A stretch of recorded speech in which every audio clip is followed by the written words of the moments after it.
रामचरित्र किंवा अग्निपंख, मनाचे श्लोक, गुरुचरित्र अशी काही जी पुस्तके आहेत ती जर तुम्ही प्रेग्नन्सीमध्ये वाचली तर त्या प्रकारेच तुमचं बाळ शांत, संयमी व समजूतदार होते असे तुम्हाला प्रत्येक कुणी ना कुणी सांगितले असणारच आहे.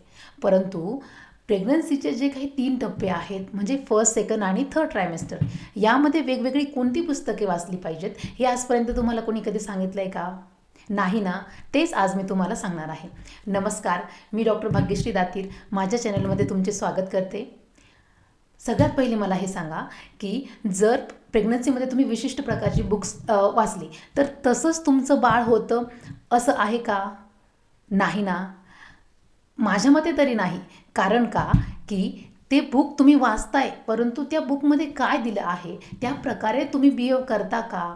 तुम्ही त्यातनं काय आत्मसात केलं आहे त्या प्रकारे तुम्ही तुमच्या आचरणात ते आणताय का? जरी तुम्ही खूप सारी बुक्स वाचली परंतु तुम्ही त्या बुक्समध्ये जे काही तुम्हाला दिलेलं आहे इन्फॉर्मेशन तसं तुम्ही बिहेव करणं खूप महत्त्वाचं असतं.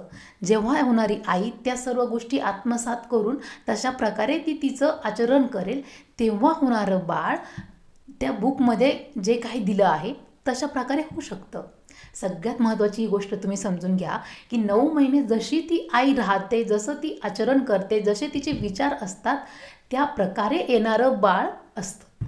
फर्स्ट तुमचे जे पुस्तक आहे ते म्हणजे Garbhasanskar and amazing journey of pregnancy. हे कुंदा तैडे यांचे जे बुक आहे यामध्ये गर्भधारणेला एक पवित्र प्रवास म्हणून पाहिले गेले आहे. बाळाच्या मानसिक, भावनिक विकासासाठी गर्भात सकारात्मक वातावरण उभं करण्यासाठी संस्कार, विचार, मंत्र, संगीत, मानसिक शांतता यांचे महत्त्व या पुस्तकात सांगितले आहे. त्यानंतरचे पुढचे पुस्तक आहे आयुर्वेदिक गर्भसंस्कार. डॉक्टर बालाजी तांबे यांचे हे पुस्तक आहे. आयुर्वेदिक दृष्टीने गर्भधारणेचे मार्गदर्शन यामध्ये केले गेले आहे. आहार, योग, दिनचर्या, मानसिक शारीरिक संतुलन यावर भर या पुस्तकामध्ये दिला गेला आहे. त्यानंतरचे तुमचे पुस्तक आहे संपूर्ण गर्भसंस्कार. डॉक्टर शलाका हंप्रस आणि प्रतिभा हंप्रस यांचे हे बुक आहे. संपूर्ण गर्भसंस्कार म्हणजेच गर्भात बाळाच्या वाढीपासून ते जन्मापर्यंत संपूर्ण काळजी, संस्कार, आहार, मानसिक तयारी यावर मार्गदर्शन करणारे हे पुस्तक आहे. त्यानंतर आई होताना डॉक्टर सविता पानट यांचे हे मराठी पुस्तक आहे. गर्भावस्था, त्या काळातील बदल, आई होण्याचा अनुभव, भावना, तयारी, कितीतरी आयुष्य बदलणाऱ्यात आहे. इमोशनल आणि मानसिक आधार देणारे हे पुस्तक आहे.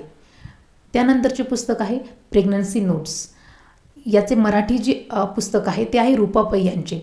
प्रेग्नन्सी सुरू होताना काय काळजी घ्यावी, आहार, व्यायाम, शरीर व मनाचे संतुलन हे लक्षात घ्यायचे असेल तर हे पुस्तक खूप उपयोगी आहे. त्यानंतरचे पुस्तक आहे सुप्रजेसाठी गर्भसंस्कार.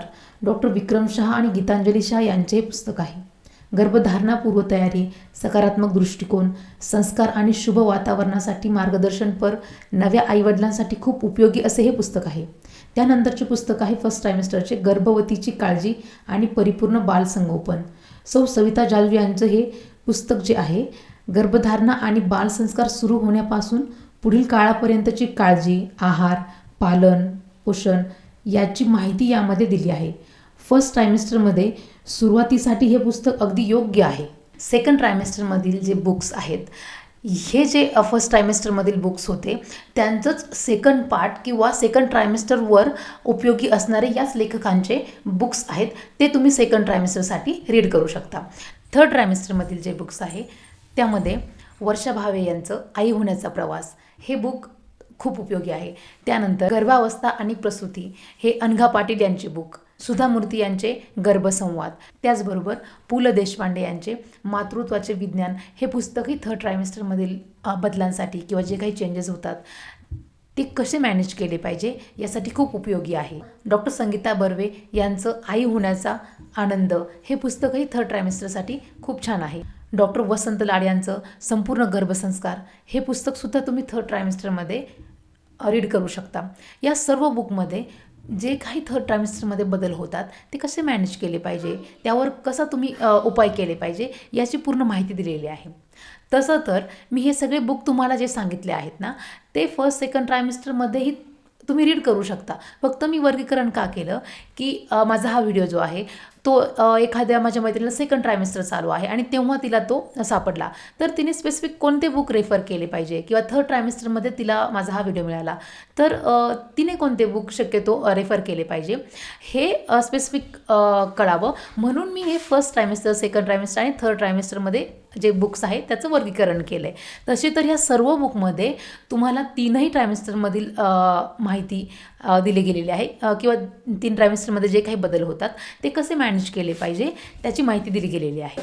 तुम्हाला जर हवे आहे की तुमचं बाळ मोठा अधिकारी व्हावं, मोठा खेळाडू व्हावं, किंवा एखादा मोठा कलाकार व्हावं, तर त्या त्या क्षेत्रातील जे नामांकित व्यक्तिमत्व आहे त्यांची पुस्तके किंवा त्यांचे आत्मचरित्र तुम्ही वाचू शकता. एखादं बुक माझ्याकडनं सांगायचं राहिलं असेल जे की तुम्ही तुमच्या प्रेग्नन्सीमध्ये वाचलं होतं आणि त्याचा तुम्हाला छान काहीतरी अनुभव आला आहे, असं एखादं पुस्तक असेल तर नक्की मला कमेंटमध्ये ते शेअर करा. त्याचसोबत ही माहिती तुमच्या जास्तीत जास्त मैत्रिणींसोबत शेअर करा आणि हे चॅनल सबस्क्राईब करायला विसरू नका.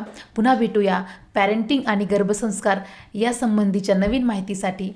तोपर्यंत धन्यवाद.